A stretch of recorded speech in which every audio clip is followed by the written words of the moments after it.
It's very rare that we have an opportunity to talk to folks from other states, state departments of education, to find out how they operate with a policy and how they operationalize education for counselors. Every textbook that I've ever taught out of for those classes, the authors of those are all here. It's kind of a surreal experience. I was joking last night saying, if you're in the school counseling profession, this is like being at the Emmys or the Oscars.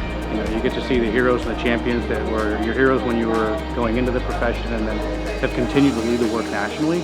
Learning from other people that we hear about in theory, or we hear, oh, they're doing great work over in this state, you should look into that.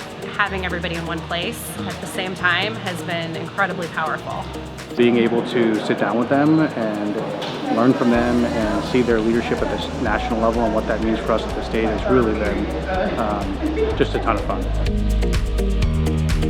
I know many of you now because we've seen each other across the country trying to talk about the importance of school counseling.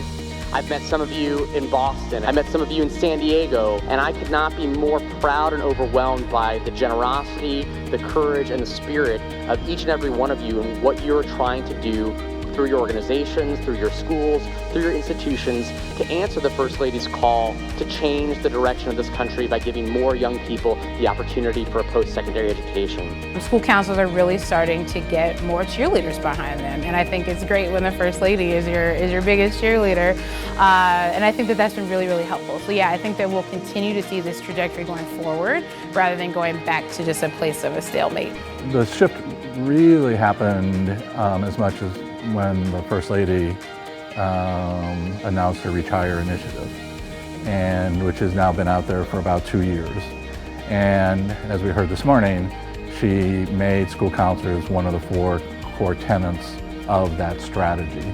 This has definitely created, from what we see, if I can use the word movement, that I haven't experienced in my 40 plus years of education. Changing the status quo is really hard.